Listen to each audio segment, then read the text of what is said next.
Hello students, ഇന്ന് നമ്മൾ discuss ചെയ്യാൻ പോകുന്നത് ഇന്ത്യൻ വീവേഴ്സ് എന്ന് പറയുന്ന ചാപ്റ്ററാണ്.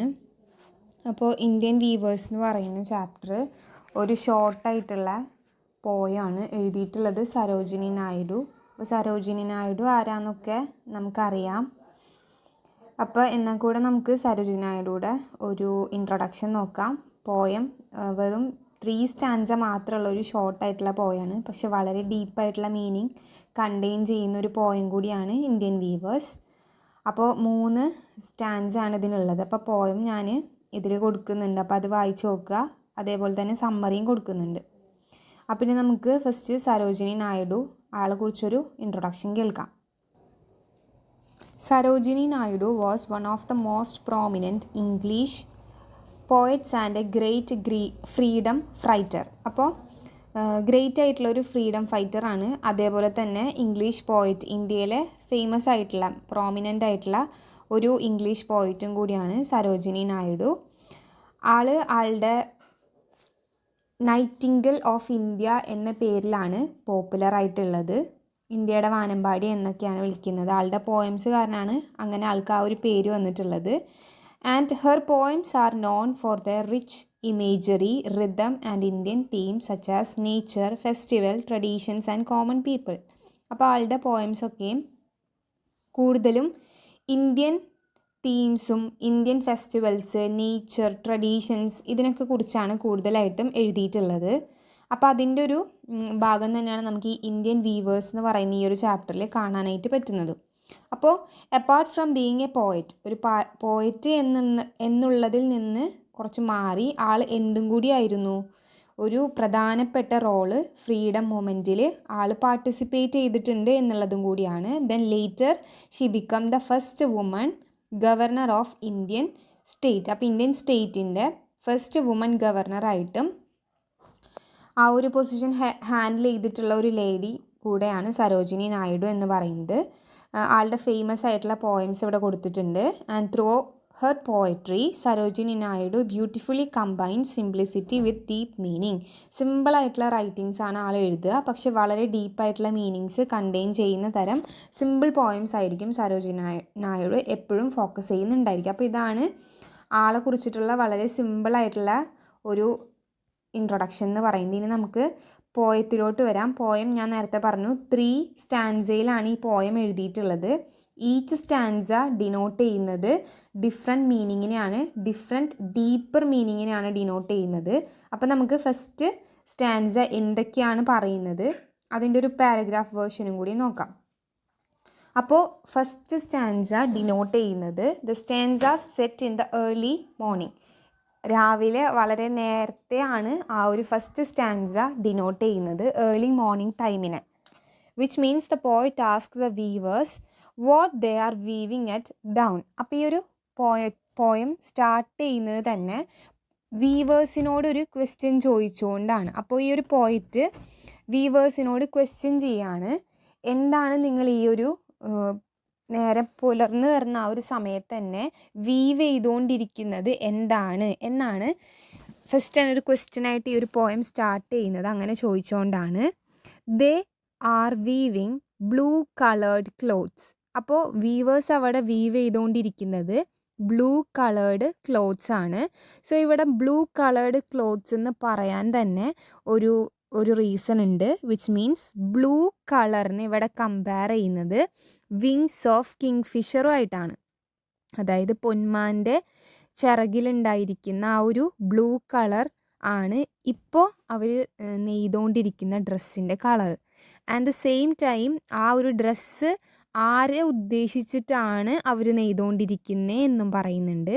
അത് ന്യൂ ബോൺ ബേബീസ് അല്ലെങ്കിൽ ന്യൂ ബോൺ ചൈൽഡിനെ ഉദ്ദേശിച്ചാണ് അവർ ആ ഒരു ക്ലോത്ത്സ് വീവ് ചെയ്തുകൊണ്ടിരിക്കുന്നത്. സോ ഇവിടെ 2 ഇമേജറിയാണ് കൊടുത്തിട്ടുള്ളത്. ക്ലോത്ത്സ് ഉദ്ദേശിക്കുന്നത് ന്യൂ ബോൺ ചൈൽഡിനെയാണ്, പിന്നെ ഇതൊരു മോർണിംഗ് ടൈമിലുമാണ്. പക്ഷേ ഈ ഒരു 2 സംഭവവും മറ്റ് പല അർത്ഥങ്ങളാണ്.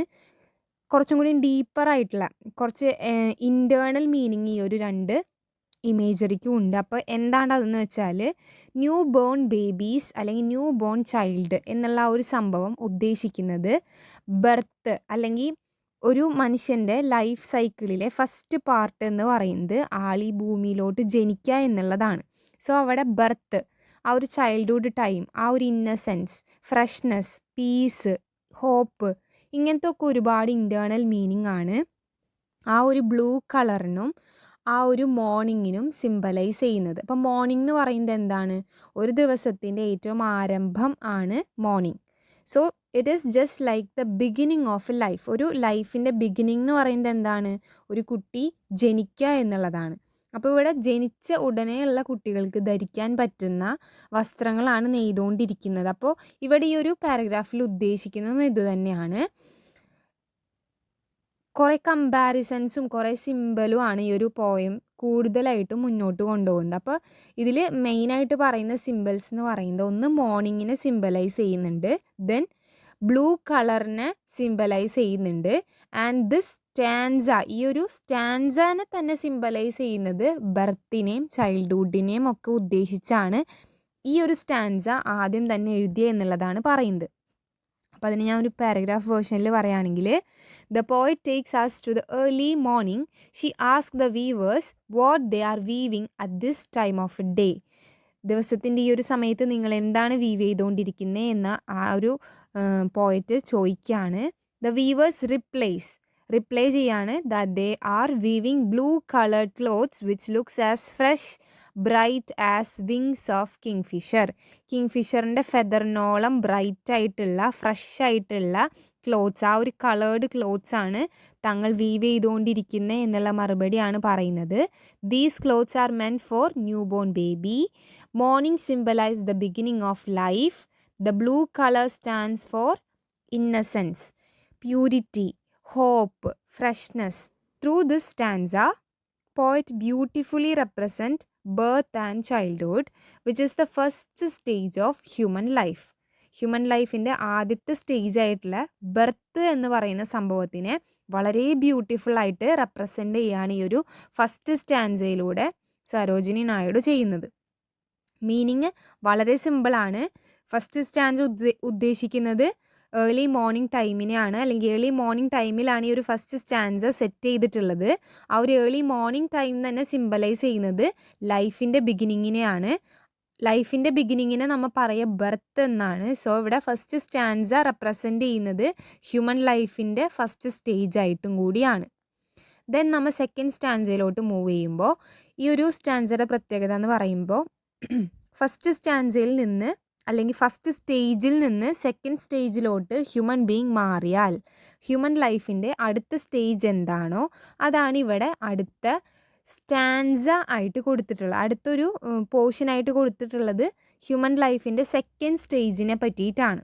സോ ഈ ഒരു സ്റ്റാൻസ സെറ്റ് ചെയ്യുന്നത് ഈവനിങ് ടൈമിലാണ്.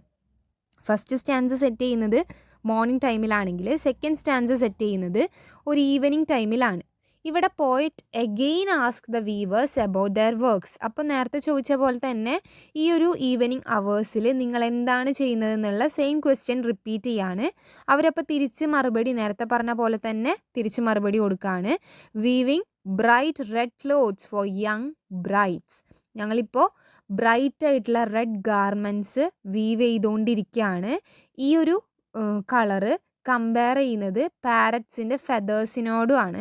അതേപോലെ തന്നെ ഈ ഒരു ക്ലോത്ത്സ് ഉദ്ദേശിക്കുന്നത്, ഈ ഒരു വീവ് ചെയ്യുന്ന വസ്ത്രങ്ങൾ ഉദ്ദേശിക്കുന്നത് യങ് ബ്രൈഡ്സിനെയും ആണ്. ഇവിടെ ഈ ഒരു റെഡ് കളർ സിംബലൈസ് ചെയ്യുന്നത്, റെഡ് കളറിൽ ഇങ്ങനെ വീവ് ചെയ്തുകൊണ്ടിരിക്കുകയാണ് യങ് ബ്രൈഡ്സിനെ ഉദ്ദേശിച്ചുകൊണ്ട്, അല്ലെങ്കിൽ യങ് ബ്രൈഡ്സിന് യൂസ് ചെയ്യാൻ പറ്റുന്ന ക്ലോത്ത്സ് ആണ് ഇപ്പോൾ വീവ് ചെയ്തുകൊണ്ടിരിക്കുന്നത്. പക്ഷെ ആ ഒരു യങ് ബ്രൈഡ്സിനെ ഉദ്ദേശിക്കുന്ന ആ ഒരു റെഡ് എന്ന് പറയുന്ന കളർ തന്നെ സിംബലൈസ് ചെയ്യുന്നത് ലവിനെയും പാഷനെയും സെലിബ്രേഷനെയും ഒക്കെയാണ്. അപ്പോൾ ഈ ഒരു ലൈഫിൻ്റെ സെക്കൻഡ് സ്റ്റേജ് എന്ന് പറയുന്നത് ഈ ഒരു സമയമാണ്. ഈ റെഡ് കളർ പോലെ തന്നെ ഒരു ലവ്, പാഷൻ, സെലിബ്രേഷൻ, മാരേജ് അതൊക്കെ സംഭവിക്കുന്ന ഒരു സ്റ്റേജിലാണിപ്പോൾ ലൈഫിൻ്റെ സെക്കൻഡ് സ്റ്റേജ് ആയിട്ടുള്ള സമയത്ത് നിൽക്കുന്നത്. അപ്പോൾ നമുക്ക് ഈ ഒരു സ്റ്റേജിനെ അല്ലെങ്കിൽ ഈ ഒരു സമയത്തിനെ നമുക്ക് യൂത്ത് അല്ലെങ്കിൽ അഡൾട്ട്ഹുഡ് എന്ന് വിളിക്കാം. അതായത് ഇപ്പോൾ രാവിലെയാണ് ബ്ലൂ കളർ ഡ്രസ്സുകൾ വീവ് ചെയ്തിരുന്നത്. അത് കഴിഞ്ഞു. പിന്നെ ഈവനിങ് ടൈമിലോട്ട് വരാണ്. ഈവനിങ് ടൈമിൽ നടക്കുന്നത് ബ്രൈറ്റ് റെഡ് ഗാർമെൻറ്റ്സ് വീവ് ചെയ്യുന്നതാണ്. അപ്പോൾ ആ ഒരു സമയം ഈവനിങ് എന്ന് പറയുന്നത് എന്താണ്, അടുത്തൊരു സ്റ്റേജിലോട്ട് പോവാനുള്ള ഒരു ട്രാൻസിഷൻ പീരീഡ് പോലെ സംഭവിച്ചുകൊണ്ടിരിക്കുകയാണ് ഈ ഈവനിങ് ടൈം എന്ന് പറയുന്നത്. അപ്പോൾ ആ ഒരു ഈവനിങ് ടൈമിനെ അസോസിയേറ്റ് ചെയ്യുന്നത് യൂത്തിനെയും അഡൾട്ട്ഹുഡിനെയും ഒക്കെയാണ്. അപ്പോൾ കുറച്ചും കൂടി നമ്മളിങ്ങനെ മുതിർന്ന് കുറച്ചും കൂടി വലിയതാവാനുള്ള ഒരു ട്രാൻസിഷൻ നടക്കുന്ന സമയമാണ് നമ്മളുടെ യൂത്ത് എന്ന് പറയുന്നത്. അതേപോലെ തന്നെയാണ് ഇവിടെ ബ്രൈഡ്സ് അല്ലെങ്കിൽ മാരേജ് ഇതൊക്കെ ഉദ്ദേശിക്കുന്നത് എന്താണ്, ലൈഫിൻ്റെ അടുത്ത സ്റ്റേജിലോട്ട് നമ്മൾ പോവുകയാണ്. ഫസ്റ്റ് സ്റ്റാൻസയിൽ പറഞ്ഞ ഹ്യൂമൻ സ്റ്റേജിൽ നിന്ന് അടുത്ത സ്റ്റാൻസ അല്ലെങ്കിൽ അടുത്ത സ്റ്റേജിലോട്ട് കൊണ്ടുപോവാണ് അടുത്ത സ്റ്റാൻസ ചെയ്യുന്നത്. അപ്പോൾ ഓരോ സ്റ്റാൻസയും ഡിനോട്ട് ചെയ്യുന്നത് ഹ്യൂമൻ ലൈഫിൻ്റെ പല പല സ്റ്റേജുകളെയാണ്, പല പല സൈക്കിൾ, ഹ്യൂമൻ ലൈഫിൻ്റെ സൈക്കിളിനെയാണ് പല പല സ്റ്റാൻസകളായിട്ട് ഇവിടെ കൊടുത്തിട്ടുള്ളത്. അപ്പോൾ ഫസ്റ്റ് സ്റ്റാൻസയിൽ പറയുന്നത് ബർത്താണ്, ഏറ്റവും first beginning stage of human ലൈഫാണ് ഫസ്റ്റ് സ്റ്റാൻസയിൽ പറയുന്നത്. സെക്കൻഡ് സ്റ്റാൻസയിൽ പറയുന്നത് മാരേജ് ലൈഫ് അല്ലെങ്കിൽ ഹ്യൂമൻ ലൈഫിൻ്റെ അടുത്തൊരു ഘട്ടത്തിലോട്ട് യൂത്ത് അഡൾട്ട്ഹുഡ് ടൈമിലോട്ട് കടക്കുന്നതിനെ പറ്റിയിട്ടാണ്. In the second stanza the time changes from morning to evening, മോർണിംഗിൽ നിന്ന് ഈവനിങ്ങിലോട്ട് മാറി. പോയറ്റ്സിനോട് ആ ക്വസ്റ്റ്യൻ ചോദിക്കുന്നു, പോയറ്റ് ആ ക്വസ്റ്റ്യൻ വീവേഴ്സിനോട് ചോദിക്കുന്നു, വീവേഴ്സ് തിരിച്ചുത്തരം പറയുന്നു. Then the red colour is compared to the feathers of parrot showing brightness and joy. അതേപോലെ തന്നെ റെഡ് എന്ന് പറയുന്നത് ട്രഡീഷണലി അസോസിയേറ്റ് ചെയ്യുന്നത് ലവായിട്ടും മാരേജൊക്കെ ആയിട്ടാണ്. ആൻഡ് ഈ ഒരു സമയം ഈവനിങ് എന്ന് പറയുന്ന ആ ഒരു സമയം റെപ്രസെൻ്റ് ചെയ്യുന്നത് യൂത്തിനെയും മെച്യൂരിറ്റീനെയും ഒക്കെയാണ്. സോ ഇവിടെ പോയിട്ട് സിംബോളിക്കലി കാണിക്കുന്നത് മാരേജ് സ്റ്റേജ്, അതായത് ലൈഫിൽ വളരെ ജോയ്ഫുൾ ആയിട്ടുള്ള ഒരു ഫേസ്, വളരെ ഇമ്പോർട്ടൻ്റ് ആയിട്ടുള്ള ഒരു ഹ്യൂമൻ ലൈഫിൻ്റെ ഫേസിനെയാണ് ഈ സെക്കൻഡ് സ്റ്റാൻസ വഴി ആൾ കാണിക്കുന്നത്. ദെൻ സ്റ്റാൻസ 3 വരാണ്, അടുത്ത ഏറ്റവും ലാസ്റ്റ് സ്റ്റാൻസ. തേർഡ് സ്റ്റാൻസയിൽ this stanza is set at night. അപ്പോൾ ലാസ്റ്റത്തെ ആ ഒരു ദിവസത്തിൻ്റെ ഏറ്റവും അവസാനമായി ഇനി അടുത്തൊരു ദിവസമാണ് തുടങ്ങാൻ പോകുന്നത്, വിച്ച് മീൻസ് ആ ഒരു ഡേയുടെ അവസാനം. അപ്പോൾ നമ്മൾ നേരത്തെ പറഞ്ഞു വന്ന ആ ഒരു കോണ്ടസ്റ്റിൽ ആലോചിക്കുകയാണെങ്കിൽ ആദ്യം ബർത്ത് സംഭവിച്ചു, പിന്നെ യൂത്ത്, ഇനിയിപ്പോൾ എന്താണ് ലാസ്റ്റ് ഒരു ഹ്യൂമൻ ലൈഫിൻ്റെ ലാസ്റ്റ് സ്റ്റേജ് എന്ന് പറഞ്ഞാൽ എന്താണ്, ഡെത്താണ്. സെയിം സംഭവം തന്നെയാണ് ഇവിടെയും പറയുന്നത്. സ്റ്റാൻസ് സെറ്റ് ചെയ്യുന്നത് നൈറ്റാണ്. പോയിട്ട് പിന്നെയും ആ ഒരു ക്വസ്റ്റ്യൻ ആസ്ക് ചെയ്യാണ്, ഈ ഒരു ലേറ്റ് അവേഴ്സിൽ നിങ്ങൾ എന്താണ് ഇവിടെ ചെയ്യുന്നത്. അപ്പോൾ വീവേഴ്സ് റിപ്ലൈ പറയും, ഞങ്ങൾ ഇവിടെ വീവ് ചെയ്തുകൊണ്ടിരിക്കുകയാണ്, വൈറ്റ് ക്ലോത്ത്സ് ആണ് വീവ് ചെയ്യുന്നത് ഫോർ ഡെഡ് ബോഡീസിനൊക്കെ യൂസ് ചെയ്യാൻ പറ്റുന്ന ആ ഒരു ക്ലോത്ത്സ് ആണ് ഞങ്ങൾ വീവ് ചെയ്തുകൊണ്ടിരിക്കുന്നത്. ഇവിടെ വൈറ്റ് കളർ കമ്പയർ ചെയ്യുന്നത് മൂൺ ലൈറ്റിനോടും ക്ലൗഡ്സിനോടും ഒക്കെയാണ്. അതായത് അതൊക്കെ നമുക്കൊരു കാംനെസ്, ഒരു പീസാണ് നമുക്കതൊക്കെ തരാം. മൂൺ ലൈറ്റ് നല്ല നിലാവുള്ള വെളിച്ചം, അല്ലെങ്കിൽ നല്ല നല്ല ക്ലൗഡി ആയിട്ടുള്ള ഒരു സമയം, അതൊക്കെ എന്താണ്, കുറച്ച് കാംനെസ് ആണ് ഹ്യൂമൻ ബീങ്സിന് കൊടുക്കുന്നത്. അല്ലെങ്കിൽ ഹ്യൂമൻ ബീങ്സ് വളരെ പീസ്ഫുൾ ആയിട്ട് ഇരിക്കുന്ന ഒരു സമയമായിരിക്കും ആ ഒരു നേരം. വിച്ച് മീൻസ് വൈറ്റ് സിംബലൈസ് ചെയ്യുന്നത് സൈലൻസിനെയാണ്. ആൻഡ് ഒരർത്ഥത്തിൽ പറയുകയാണെങ്കിൽ ഡിറ്റാച്ച്മെൻറ്റിനെയും കൂടി വൈറ്റ് സിംബലൈസ് ചെയ്യുന്നുണ്ട്. അതായത് നമ്മൾ മരിച്ചു കിടക്കുന്ന ആൾക്ക് വെള്ളയാണ് പുതപ്പിച്ചു കൊടുക്കുക, അതായത് നമ്മളിൽ നിന്ന് അയാളെ ഡിറ്റാച്ച് ചെയ്തു പോവാണ്, അകന്നു പോവാണ്. അപ്പോൾ ആ ഒരു അകൽച്ചക്കും നമുക്ക് അവിടെ വൈറ്റിനെ സൂചിപ്പിക്കാം. അറ്റ് ദ സെയിം ടൈം അവിടെ ഫുള്ളൊരു സൈലൻസ് ആയിരിക്കും. അപ്പോൾ ആ ഒരു സ്റ്റിൽനെസ്സിനെ നമുക്ക് സൂചിപ്പിക്കണമെന്നുണ്ടെങ്കിൽ ഈ ഒരു വൈറ്റിനെ കാണിച്ചാൽ മതി. അപ്പോൾ ഇവിടെ വൈറ്റിനെ റെപ്രസെൻ്റ് ചെയ്യുന്നത്, സിംബലൈസ് ചെയ്യുന്നത് സൈലൻസ് ആണ്, പീസാണ്, ഡിറ്റാച്ച്മെൻ്റ് ആണ്, അങ്ങനെ കാംനെസ് ആണ്, ഇതൊക്കെയാണ് ഉദ്ദേശിക്കുന്നത്. ആൻഡ് നൈറ്റ് എന്ന് പറയുന്ന ആ ഒരു സമയത്തിനെ ഉദ്ദേശിക്കുന്നത് എന്താണ്, എൻഡ് ഓഫ് ദ ലൈഫ് അല്ലെങ്കിൽ ഹ്യൂമൻ ലൈഫിൻ്റെ ഏറ്റവും അവസാന സമയം എന്ന് പറയുന്നതാണ് ഈ ഒരു പോയത്തിലെ നൈറ്റ് എന്ന് പറയുന്നത്. നൈറ്റ് എന്ന് റെപ്രസെൻ്റ് ചെയ്യുന്നത് ഹ്യൂമൻ ലൈഫിൻ്റെ എൻഡിനെ കുറിച്ച് പറയാൻ വേണ്ടിയിട്ടാണ്. സോ ഈ ഒരു സ്റ്റാൻസ സിംബലൈസ് ചെയ്യുന്നത് എന്താണ്, ഡെത്ത് എന്ന് പറയുന്ന സംഭവത്തിനാണ് ഈ ഒരു സ്റ്റാൻസ സിംബലൈസ് ചെയ്യുന്നത്. സോ ഇത്രയാണ് ഈ ഒരു പോയത്തിൽ പറയുന്നത്. സോ ഒരു സിമ്പിൾ വർക്ക്സ് ഓഫ് വീവേഴ്സിലൂടെ, വീവേഴ്സ് നെയ്തുകൊണ്ടിരിക്കുന്ന ചെറിയ ചെറിയ കാര്യങ്ങളിലൂടെ സരോജിനി നായിഡു ശരിക്കും ഒരു കംപ്ലീറ്റ് ഹ്യൂമൻ ലൈഫിനെയാണ് പ്രസൻറ്റ് ചെയ്യുന്നത്. ബർത്ത്, മാരേജ്, ഡെത്ത് എന്നുള്ള പല സ്റ്റേജുകൾ ഇതിലൂടെ കാണിച്ചുകൊണ്ടാണ് ഈ ഒരു വളരെ ബ്യൂട്ടിഫുൾ ആയിട്ടുള്ള, ഭയങ്കര ഷോർട്ടായിട്ടുള്ള ഒരു പോയാണിത്. വായിക്കുമ്പോൾ തന്നെ നമുക്കതിൻ്റെ മീനിങ് ഒക്കെ മനസ്സിലാവും. അപ്പോൾ അങ്ങനത്തെ ഒരു പോയം എഴുതിയിട്ടുള്ളത്. സോ ഇത്രയാണ് നമ്മുടെ ഇന്നത്തെ ക്ലാസ്. So thank you.